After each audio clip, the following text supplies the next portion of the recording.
May 2024. It was my trip. It was my vacation. So we have a lot to cover as far as my vacation goes. What am I doing here?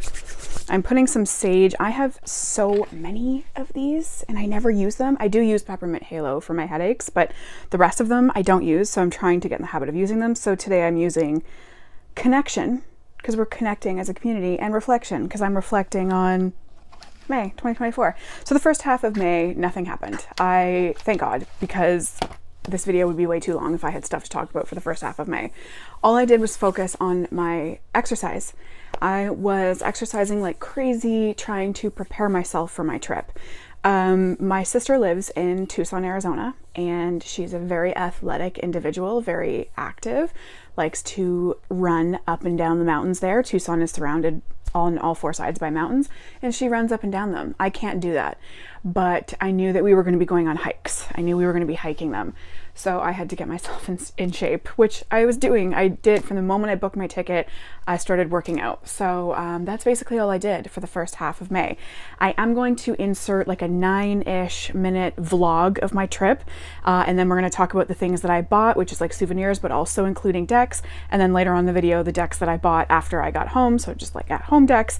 So there is going to be a little vlog of my trip. I know that that's not the content that we're all here for, but you get to see some of the really awesome things that I got to see and do. So that's pretty cool. So I'll insert that in a minute. But first, we have to get to my confession. You know how I posted that whole video about what deck I wanted to bring? So here's what happened. The morning I was leaving, my flight was at like 6:30 in the morning, so I had to leave. I left my house at, I think, 3:30, and it's an hour drive to the airport almost, so I was up really early waiting for my Uber, and I'm sitting there waiting for my Uber, and I have the Santa Muerte Tarot in my hands. I still have not packed it yet. It's in my hands. And I'm like, what am I going to do? What am I going to do? And this voice was telling me not to pack it.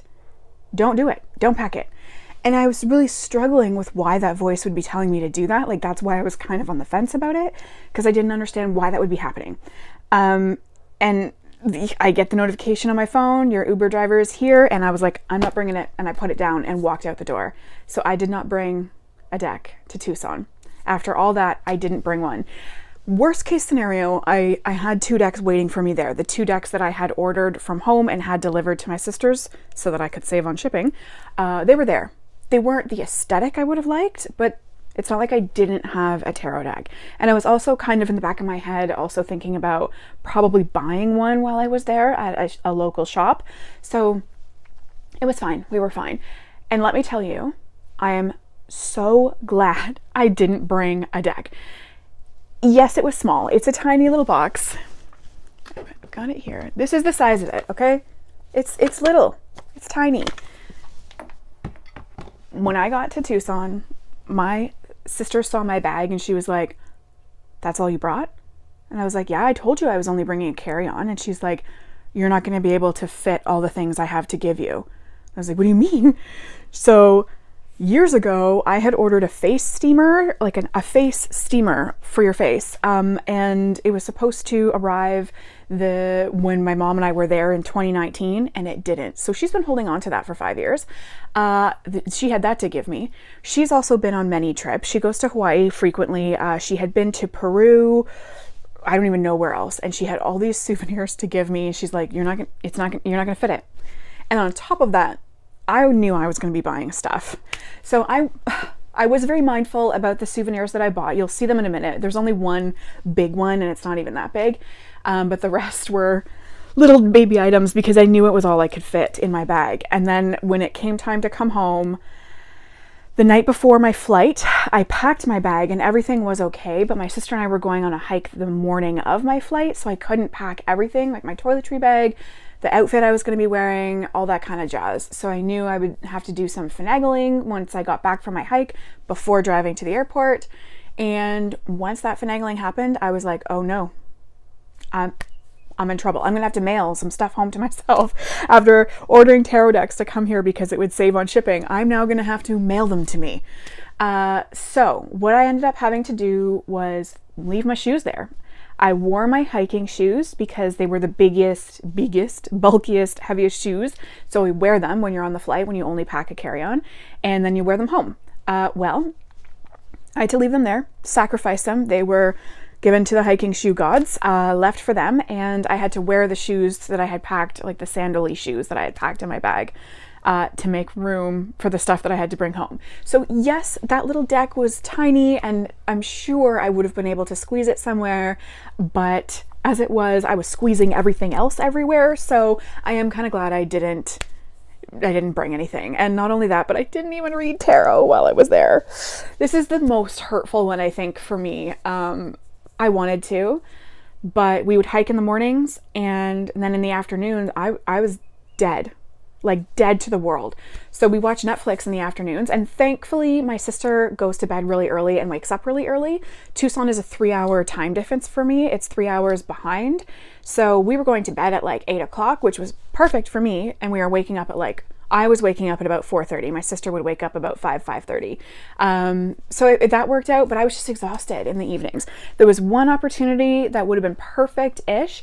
We went camping one night, and my sister's friend met us there, and we were sitting around. We had forgot any light source whatsoever. We had no candles, no lanterns, no nothing. We had no light source. So we were sitting in the dark, and my sister's friend was like, "Did you bring your tarot deck?" And I actually thought I had, because I thought I had packed it in my overnight camping bag, but it turns out I did not. So it was one of those like, I didn't. So there was really only one opportunity that I would have had where it felt right to read tarot, and I forgot to pack any decks at all. So anyway, let's get on to my little Tucson, Arizona vlog. Like I said, it's about 9 minutes. Hold tight, it's worth it. I promise. The views and my personal achievements and accomplishments are worth it. So let's get into that.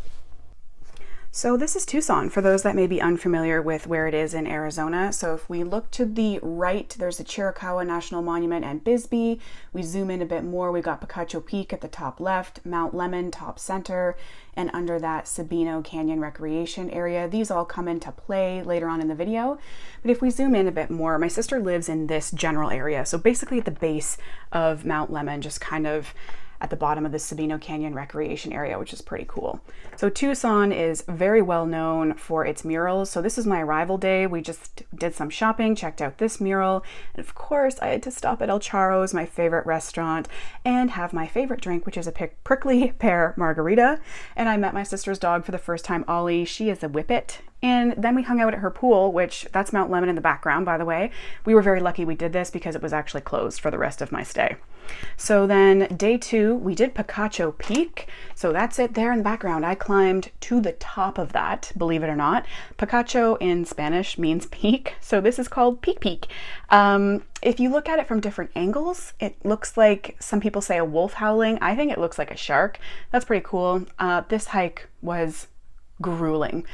It's only 3 miles and it took us 3 hours, and we actually did another hike that took us 3 hours later on in the week, and it's so much farther. So just to put it into perspective, but this was fun and it was an accomplishment. It was terrifying. There was a couple points where I thought I wasn't going to do it and I was going to have to turn around, but I didn't. I made it to the top, and here is me at the top. Photographic evidence that I did it. And on the way down, we actually saw this chuckwalla, which my sister's lived there for 15 years and has never seen one of these. So it was pretty cool to see it. And then we had to turn around and do it all over again. So day 3, we did Phone Line Trail, which is in green there. I did Blackett's Ridge, the pink one, back in 2019. It almost killed me. But Phone Line Trail is a really nice hike. The first couple of miles, I would say, are a little difficult because you got to get yourself up to this height. But once you're at this height, this is pretty much what you're doing. And there's the tram road at the bottom left. So you're just hiking down to the tram road. This is one of my favorite hikes. I've done it a couple times. Just stunning. Anything in Sabino Canyon is stunning. So you should definitely check it out if you're going to Tucson. It's lovely. This was just fantastic. And then on the tram road on the way back, we saw this snake. I was looking for rattlesnakes, but we got this coach whip instead that makes a rather impressive leap into the bushes. Then we get home and there was this like freak thunderstorm. It's very unusual for this time of year. Kind of rained, but more just like speckly. It was just really cool to experience it. And then we go on to day 4, which is Colossal Cave Mountain Park. This was really fun. We also did the Kartchner Caverns, but you're not allowed to take pictures in there, so I don't have any of those.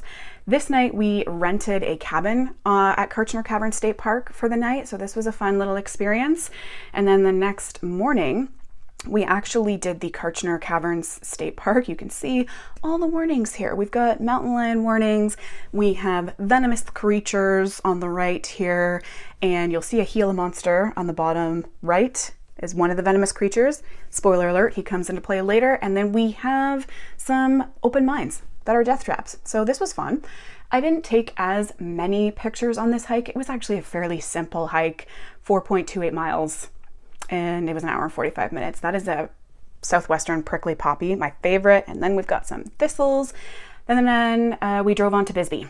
So I loved Bisbee. It's this strange town that's very eclectic, very artsy as well. It's got some really cool shops. I thought I would buy a tarot deck here, but I went into one of the shops and they had counterfeit decks. And I just find when that happens, it kind of just puts a bad taste in my mouth. So I didn't end up buying anything. Of course, we had to stop at the brewery, and then this Bloody Mary was 50 cents. I am a Canadian girly, so I am a Caesar person, so I had to try a Bloody Mary. Then we found this alley, which is, spoiler alert, this clip is kind of long. It's 2 minutes and 40 some odd seconds, so if you want to fast forward, totally understand. If not, let's hang out and look at some of these fantastic pieces of art. This whole alley was covered in art. I'm actually stunned that it stays intact. I mean, I don't think it's windy there, but it's certainly very sunny. And these are canvas paintings. So I don't know how the sun doesn't fade them. Maybe they spray them with a UV coating. I don't know. I imagine it also rains in Bisbee. I think it's part of the monsoon area. Maybe not as much as it does in Tucson. I really don't know. I don't know what I'm talking about. But the elements, it stuns me that these things survive the elements. I also don't know the application process. Like, can anyone just put art on this alley, or do you have to apply? Not entirely sure. But some of it was stunning. Some of it was weird. I love Bisbee for the weirdness. I would totally do a bachelorette in Bisbee if anyone is on the market for a bachelorette party. But some of the strange things, I'm not sure if that's actually like an apartment, but shortly we'll see a door that says surgery room, or what does it say here? Yeah, surgery room, and the doctor is in. I don't know if that's a piece of art. I mean, there's a unit number. I imagine that door works. There's hinges on it. I don't know. But it was just strange and bizarre. And I basically had this alley to myself as I was filming this. There was a couple guys walking behind me, but other than that, it was just me checking out these awesome pieces of art. So I will shut up and let you enjoy the last little section of this strange alley in silence so you can check them out.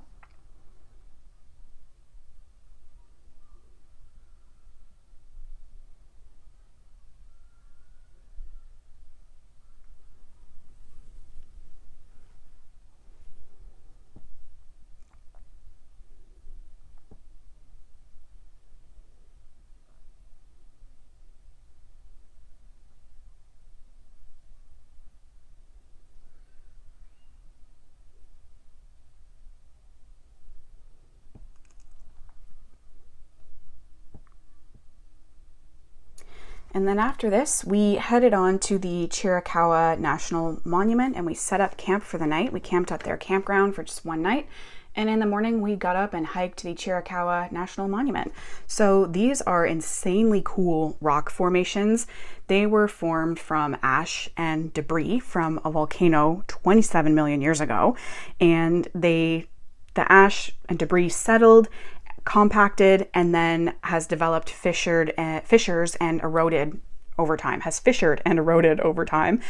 This hike almost killed me. It was, I mean, our elevation was over 2,000 feet and it was 4 hours and 55 minutes. That's one of their famous rocks. If you Google it, that's probably the picture you'll see, one of them anyway. That's me in the back. I have a cloth over my head. And my sister's friend actually joined us for this hike and she's saying she wants coffee and mimosa. But we got to see Cody's. We were told they were in the area, but I was afraid we wouldn't actually see them. And we did. So excited. They're adorable. Okay, so we started here, right? Mm-hmm. And went. Plus, we did like, I think we did this by accident. Oh, yeah, we did do that. And then we went here, here, did that, and then back that way? Mm-hmm. I'm fine. So this is my sister and I near the end. We're smiling, but I am nearly dying. Then on our last day, my day 7, where I flew home, we just did the tram road at Sabino Canyon. The goal was to get pictures of the saguaro cactus in bloom, which I did successfully. So that was nice. And if you look in the video coming up, you can actually see that line that I'm going to zoom in on is the phone line trail. So the video previously, you're looking down at this. I was looking for rattlesnakes. Yes, I wanted to see one from afar, but I got this Gila monster instead, which is North America's only venomous lizard, I believe. He is super cute. We love Gila monsters. I love seeing them. It's the second time I've seen them, so that was cool. So that's my 7 days, 7 including my travel days, wrapped up into 9 minutes. I've never been more sore in my entire life. My feet blistered on day after the first hike, after the Picacho Peak, the Peak hike, my feet blistered, and they stayed that way the entire time I was there. So we actually wrapped them in, I think it's called kinetic tape. My sister called it something different, but I'm pretty sure it's the same thing as kinetic tape. So we wrapped them, and yeah, I just powered through it. So I knew we would be hiking. I didn't know we would be hiking that much, and it's fine. It's total. I loved it. I loved every second of it. I'm very glad that I started working out when I did. However, I do wish I hit that stair climber a little more, a few more times at least. But it was so enjoyable and memories for life, and I feel proud and accomplished of what I was able to do while I was there, especially Picacho Peak. That was insane and terrifying. So there's that. Now I will show you the things that I bought. We'll start with souvenirs, and then I'll get into the decks. All right, so here are some of my frivolous souvenir purchases. This moon postcard was a must, obviously. We've got a Cody, which we saw in Chiricahua, and it happened to be the Chiricahua National Monument's 100th birthday in 2024, so cool. Got some coyote stuff because I had to, so that one's gonna get framed. And I don't know what I'm gonna do with this sticker yet. I don't know what I'm gonna do with any of these. So that's the Kartchner Caverns, and I did get 2 of these. I hiked Picacho Peak. That was such an achievement for me. I got 2, not sure where I'm putting those. Those are the trees at Chiricahua. They all kind of look like that, which is pretty cool. Rootin' and Tootin' in Tucson, that's for my grandma, because of course. And then we got the initials. My sister also got her initials. And then we have a Picacho Peak State Park sticker, a baby 100th anniversary, because 2, Chiricahua National Monument. Then we have, of course, a Gila monster, because we saw one of those again, and that's Bisbee. And then we have the Colossal Cave Mountain Park sticker and this disco cactus. And then we struggle for a minute on my laptop and napkin cover here to get everywhere I go, I try to get a magnet, and I ask my friends to do the same when they travel for me. So I got a Chiricahua National Monument magnet, and I got a Picacho Peak one. Those are at my office at work because, of course, everyone in the office needs to know I climbed that. And then I got this metal heart. I'm obsessed with it. There was only one left. My sister wanted one too, I think. I felt kind of bad for buying the last one. And then this clay lady made it home, wrapped in my sweater in my personal item bag. I stuffed her full of other things, other souvenirs, because they were safer inside there. I made it. She did not break. It was a miracle, and I love her. All right, we will get to the deck shortly, but first a couple more things that I forgot I bought. So we went to, in Bisbee, we went to the Bisbee soap and sundry, don't know how to say that word. This was a very dangerous store for me to go into. I bought a couple sample soaps. The first one is the Bisbee Blue scent. This one seemed to be the most popular. I wonder, does it say, yeah, here it has the ingredients on it. I don't know why my phone has decided to not focus up close. So that's what's in this one. You can pause to read that. It does smell clean. It just smells like a soap, a clean soap smell. And I just got the baby ones because I bought 2 of each scent. So the other one I got is creosote. If any of you have been to the desert, you'll probably know what the smell of creosote is. It's this very sweet, like, I can't even describe it. I can't describe it. I've made several attempts to purchase creosote scented things in the past, like oils, lotions, and it is very, very difficult to replicate. This one kind of does. I kind of smell it a little bit if you twist your imagination ever so slightly. There's the ingredients there. Yeah, it kind of smells like it, I guess, if you, like I said, you kind of gotta stretch the imagination a little. So I did buy 2 of each one. I wasn't sure if I was going to give some away as gifts or not. We'll see.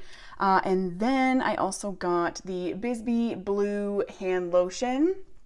So this is obviously the same smell as the hand lotion. I got a new iPhone and I have no idea what's happening with the focusing. So I had to get the baby sizes because, as we discussed previously, I only had a carry-on. So you can only have like 100 milliliters, 150 milliliters. So I had to get these little ones. This one is the juniper one, and oh my gosh. It does smell like Christmas. Yeah, so juniper, I don't think it's a stretch of the imagination to say that it smells like Christmas. But this one is so good. I would have bought them in bigger sizes had I had an actual suitcase where I could bring home the bigger sizes. And same with the soaps. I probably would have bought them in bigger, like these are just little guys, they're little babies. I would have bought them bigger had I had more room. But they smell fantastic. I can't believe they didn't melt in the car. Looks like maybe they might have started to.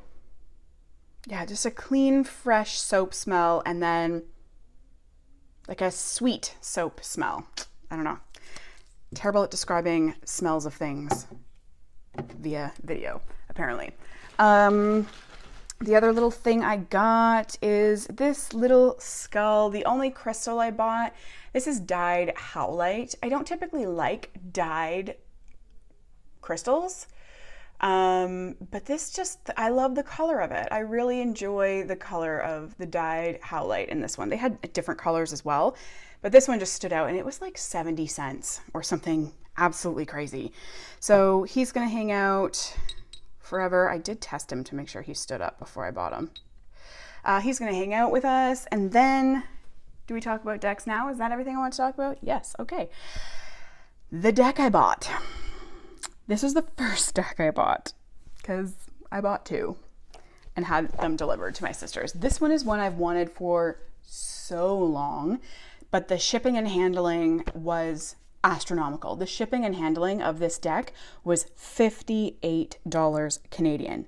$58 Canadian, which is less American, but still disgustingly large. And at one point, I think the creator did actually stop shipping to Canada, so we weren't able to get this deck for a little bit, and then they, I don't know, decided to start again. But it's the Lord of the Rings Tarot, illustrated by S.A. Fix. And that's all the information there to get the deck yourself. This one is definitely more of a collector's item for me. I don't know how much I am going to use it. I've noticed that I started struggling with my pop culture decks because I get lost in the imagery. So we are causing problems. But this is probably the best Lord of the Rings tarot deck I have ever seen. It is so well done. It's on a linen finish. It is actually like quite flimsy. I don't know why I was expecting it to be a bit thicker, but it's quite a bit flimsier than I thought it would be. I'm going to hold it up because down here has less light than up here. So sorry if that's not your jam, but the illustrations are perfect. They are so good. And it's my understanding that it's a combination of the movies and the books, because I have not read the books. I started to read the Silmarillion. Oh God, Please don't judge. Whatever that's called. I started to read it, but then I got into ACOTAR, so that has kind of taken over my life. Sarah J. Maas has taken over my life. But there's some that I don't understand. There's some that I'm like, wait, I don't remember that scene. And it makes sense because it's from the books and not the movies. Perfect. Like, these are insanely perfect. There is a couple where I'm like, I don't know if I would have chosen that. Like this one, someone had mentioned that this one just doesn't even match. There's so many other scenes they could have chosen, and I agree. But most of them are absolutely perfect. So this will be more of like a collector's item. I might pull it out and do the odd funsy reading with it here and there.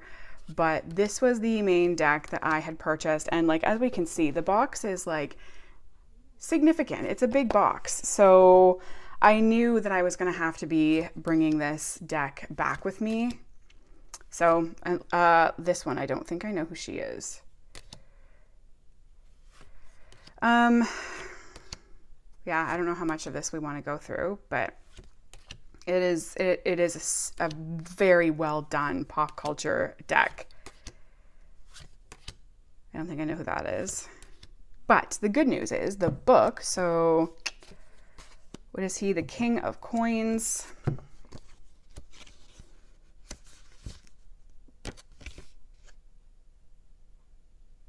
Tom Bombadil. Bombadil. See, I don't know who that is.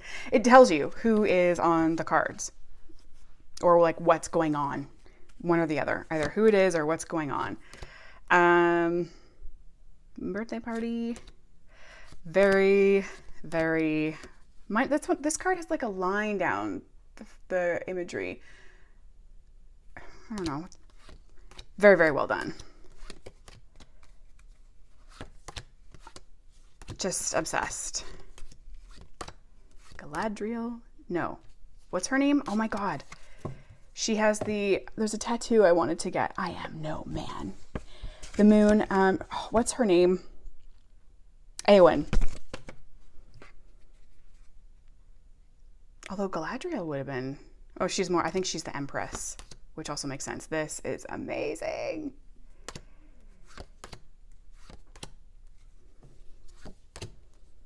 Just stunning. This is a scene I don't recall. I do think that this one is from the books. Don't know who that is. Or that.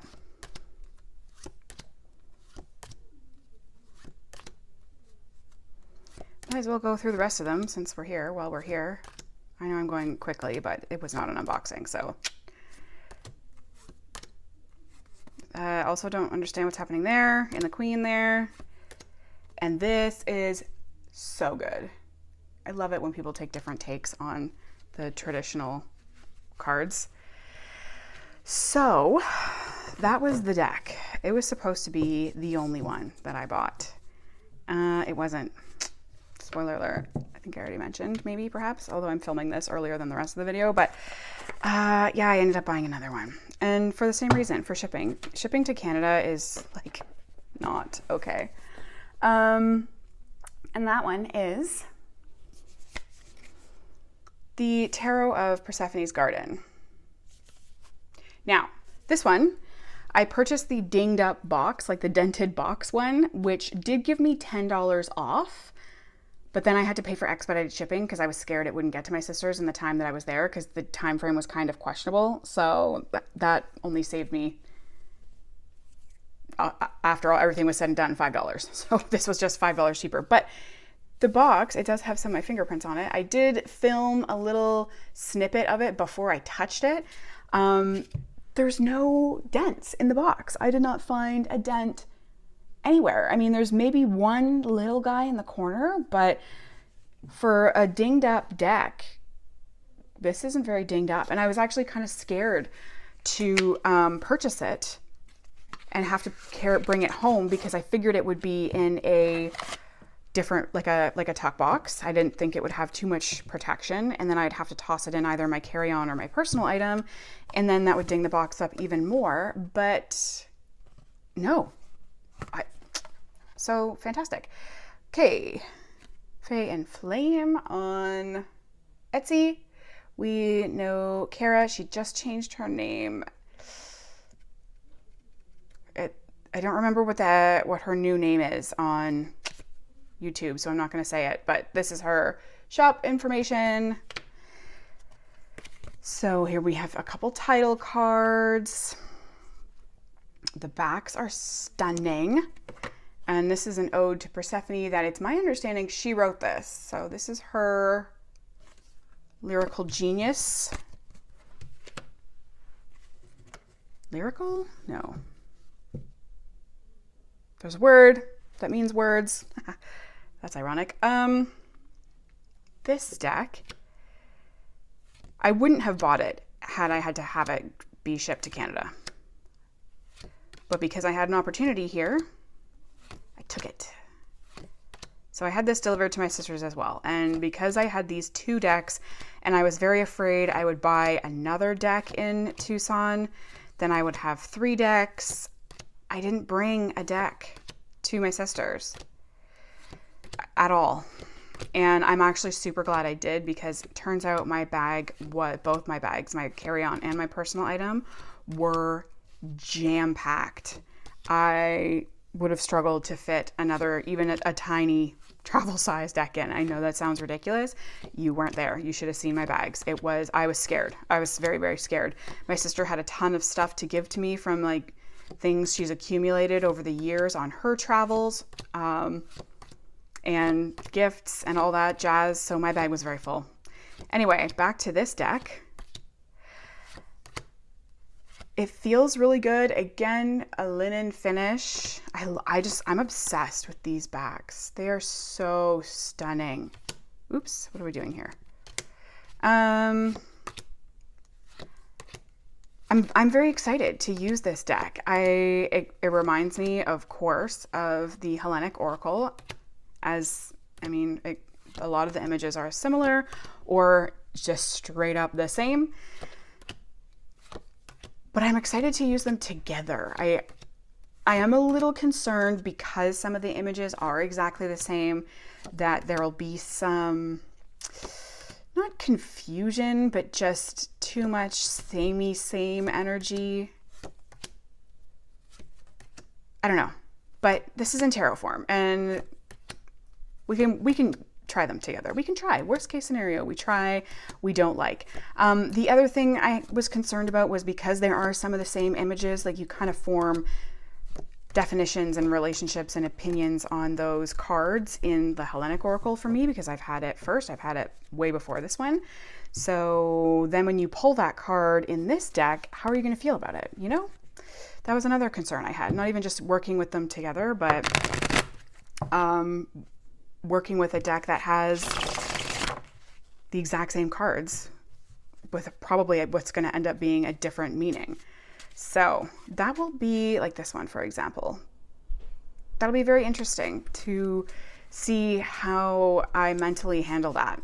The one thing I do have going for me is that I don't have that crazy of a relationship with the Hellenic Oracle as far as my definitions and meanings go. Like, I'm still at the point where I have to look up everything when I pull the cards. So I think that will be okay. But I don't know. Now, maybe if I learn what these are and then I pull it and then I use that, I pull the Hellenic Oracle and I get that same image, then I might associate it with the tarot, which maybe that's not a bad thing. I don't know. Anyway, these are the decks that I bought. So that's that. And yeah, we'll talk more about tarot and Arizona when I get back to my face. Okay, so I forgot one souvenir that I bought. This was what was tucked away inside my sugar skull lady. And I took him out and I put him on my shelf where I wanted him to live. So I forgot about him. But there's this little cute, adorable wooden carving. I don't know what he is. I think he is made up. I don't think he's anything. I can't pronounce these words. So this is what this is. It's a wood carving. They are everywhere in Tucson. There's big ones that I would have loved to have purchased, but A, did not have the room in my bag. B, they have little tails and little feet and feathers and stuff that would have snapped off. So I stuck with him. He was still quite expensive. He was like 41 or 42 American dollars. So this cute little thing was very expensive. Anyway, forgot about him. Anyway, the decks. So I did an interview the deck with these two after I got home, which I never do. I don't like doing them because I don't like to, I have a hair somewhere. I can feel it. I just can't see it. I don't like to pigeonhole my decks that way, but I was like, I'm going to do it. What was really funny, so what I did was a card to represent the deck, a card to represent me, and a card to represent us together. Both of them chose the exact same card to represent me. I almost don't want to tell you what it is because it's not great, but I thought it was funny that they chose the same card, and it was the Nine of Swords. One popped out reversed, so I wasn't really sure if I wanted to go with the reverse meaning or not. I typically don't-ish. I don't know. Yeah, I wasn't sure how to feel about being called a Nine of Swords. I have been having trouble sleeping lately though, so there is that. Okay, then I got home and I bought some decks at home. I was going to grab them and show them, but I've already filmed that part, so I'm going to insert that here.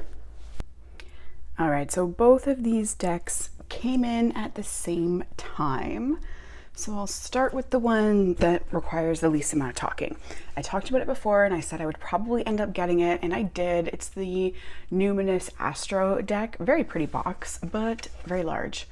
And it's one of those, there's nothing in it right now, so I don't know if I can get the lid off, but the deck is in two sides, two pieces, two stacks.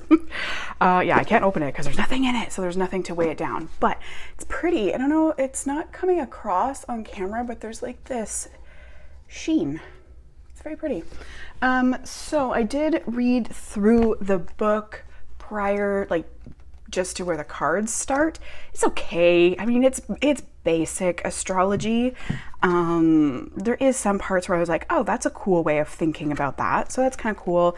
But there is, I wanted to show you. So here's the planet section. And it starts off with the sun. So you've got that information for the sun.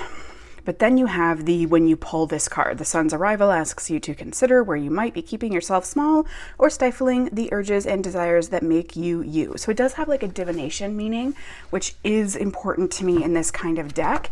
However, I probably won't use it in a divination meaning. I just like knowing that I have that option. So these are the backs, semi-glossy, I guess. I don't know what TN is. What is TN? The publishing company is Sterling Ethos. The Ruby Warrington is the founder of the Numinous with Bess Matassa. Am I stupid? What is TN? It's on the cards there. Okay, well, if one of you know what that is, please let me know. I like this deck. I like the images that have been selected, and I like the keywords. She's kind of made up, so the Radical for Aquarius, fine. Aries the Firestarter, cool. Cancer the Doula, there was one. Capricorn the Boss. The Butterfly for Gemini. I didn't know how I thought about that one, but it's cool. I like it. I'm down with it. I can understand it. So obviously we have there's our box cover for Pisces. The zodiac signs. They have kind of like a pinky frame around them, and then we have the houses, which is more white on the top. And then we get to what these things are. Oh, the ascendant, which I like. My previous deck didn't have that, so I don't know if we want to briefly just like I just think it's pretty. I love the little balloon numbers. Kind of, is that what they're supposed to be? Maybe just neon lights. I just like it. Okay, I know that I got the other astrology deck, which I still like, and it's still great for the birth chart stuff. But this one I wanted as well, and it was on sale. So now we have the planets. So the ascendant goes along with the planets, I guess. And they are blue. It's just so cute. Oh. The Numinous. Yep, nailed it. Got it. Took us a while to get there, friends, but we got there. And then, Oh, that's not in the other deck. I don't even think I've seen that word before.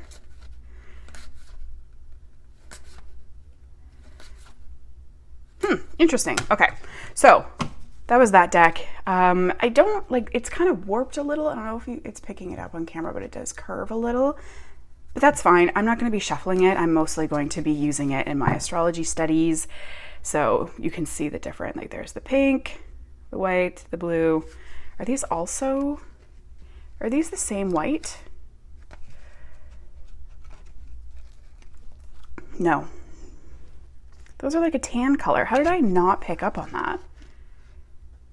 One is tan and one is white. All right. So that's that. That is that deck. I like it. I like the collage-ish-ness happening there. Cool, cool, cool.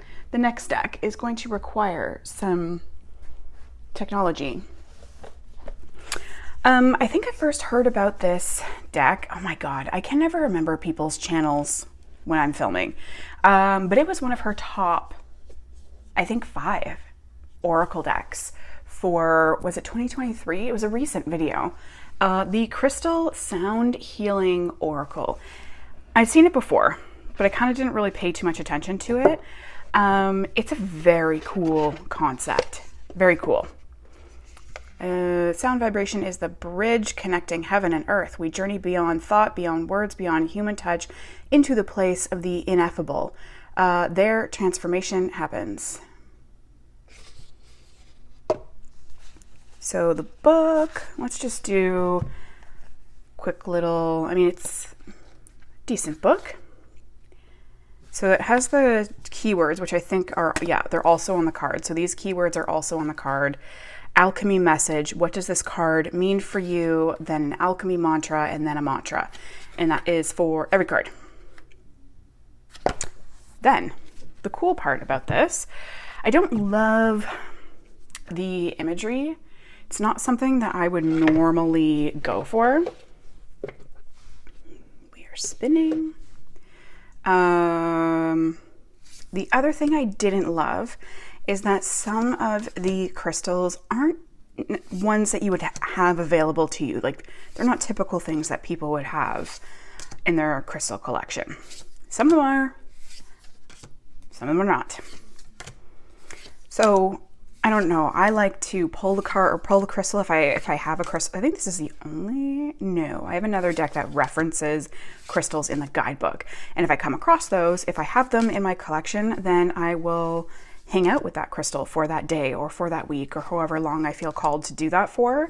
This one, you kind of can't. And some of them don't have, I don't know that golden 4-leaf clover is a crystal, but some of them are like a triple thing. Yeah, so Journey of the Soul, that's not a crystal. So I can't remember what they call these cards. Bliss Embodied, that's another one.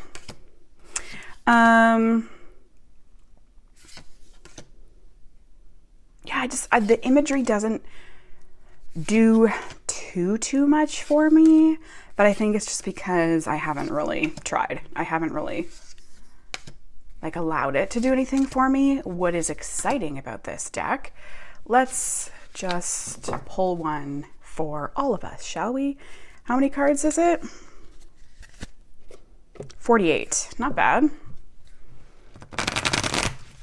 You've probably heard about this or seen it. So this probably isn't going to be a big surprise, but I'm really excited to do it for us.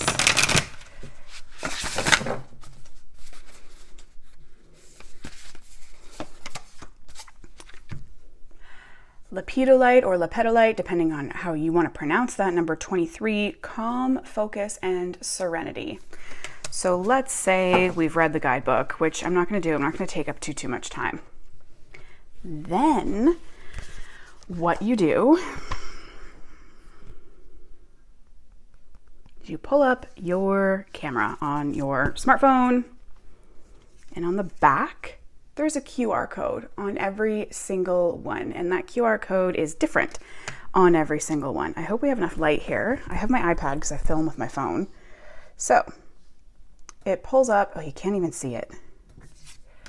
I don't want to put it too far back in case it doesn't get it. It pulls up a website. I'm trying, everyone. I'm trying. Down. That link right there, which is heyhouse.com. You click on it. Okay, so it brings up the track. It says here this track is private. That kind of worried me a little. I don't think that comes up on the phone, but we're okay. I want to crank the volume and maybe hold it up to my mic so that you can hear it.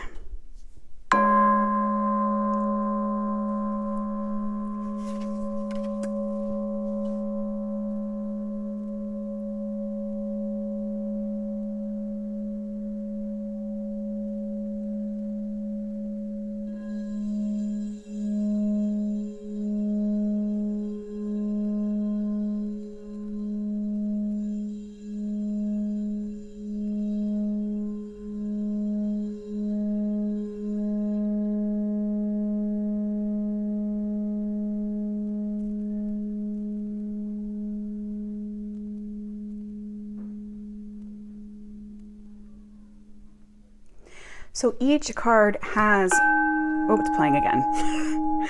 Scared me. Each one has its own, and each sound is different for each card, for each message in each one. I wish that was 44 seconds. That whole sound was 44 seconds. And I wish they were a little bit longer. Like, I wish they were a couple of minutes at least. Like 2 to 4 minutes would be really nice.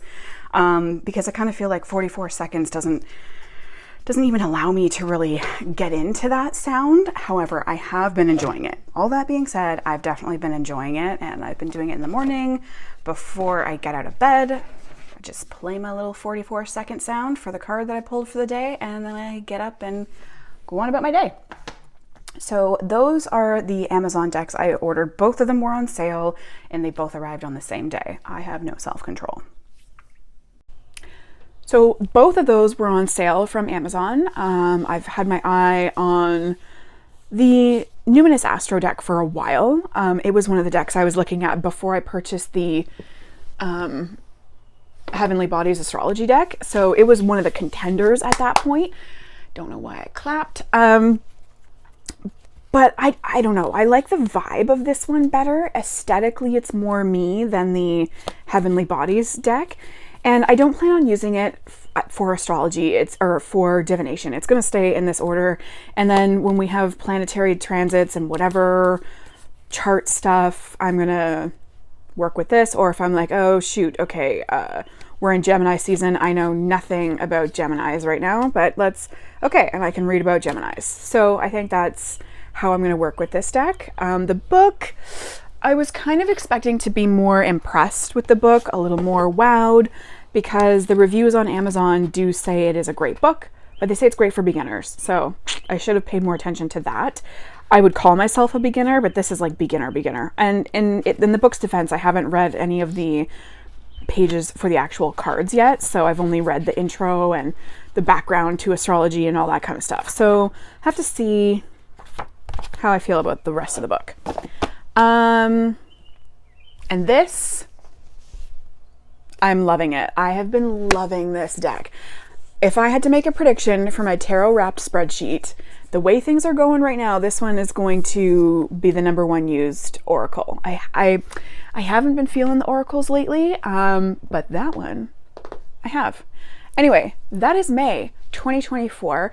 Thanks for sticking with me. Thanks for watching my travel vlog if you chose to watch that. And I have a couple videos planned-ish, which I was supposed to post before I even went on my trip, but that didn't happen. So hopefully I'll get them posted in June for you guys. Thanks for watching, and I'll see you when I see you.